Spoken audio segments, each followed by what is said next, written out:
رب العالمين أشهد أن لا إله إلا الله وحده لا شريك له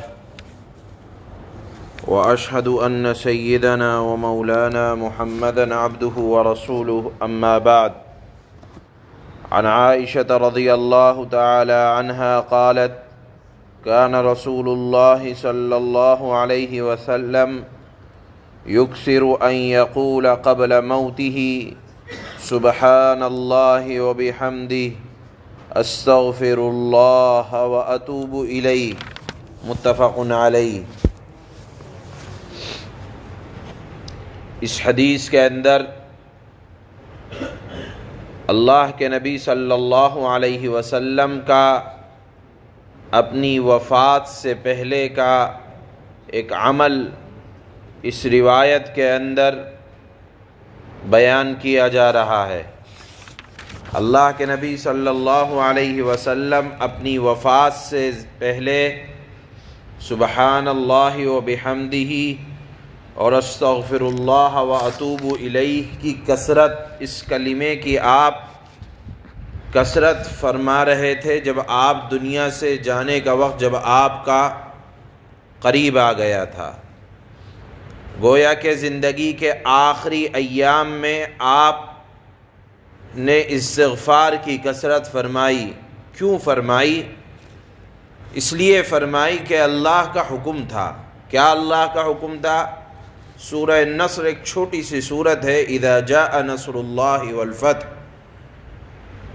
اس کے اندر بشارت دی گئی ہے اس بات کی کہ اسلام کو اب ترقی ملے گی، مکہ فتح ہوگا۔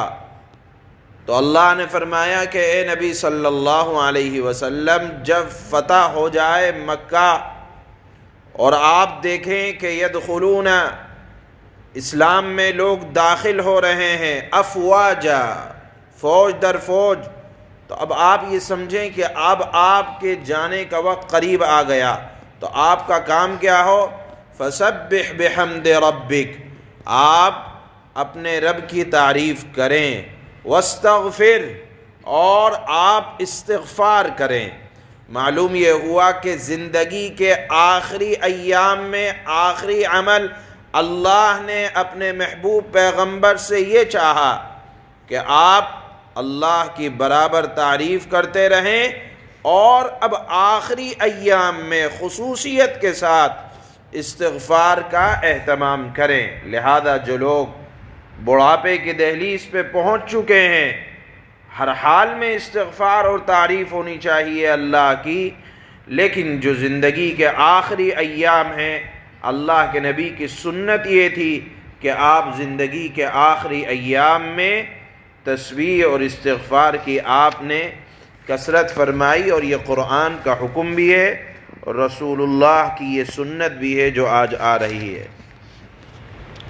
حضرت عائشہ رضی اللہ تعالی عنہ فرماتی ہیں کہ نبی کریم صلی اللہ علیہ وسلم اپنی وفات سے پہلے، دنیا سے پردہ کر جانے سے پہلے، یہ کلمات بہت کثرت سے پڑھتے تھے۔ سبحان اللہ و بحمدی استغفر اللہ و اتوب الیہ۔ اے اللہ، میں تیری پاکیزگی بیان کرتا ہوں، تیری خوبیوں کے ساتھ میں تجھ سے معافی کا طلبگار ہوں اور تیری بارگاہ میں توبہ کرتا ہوں۔ امام بخاری اور امام مسلم نے اس حدیث کو روایت کیا ہے۔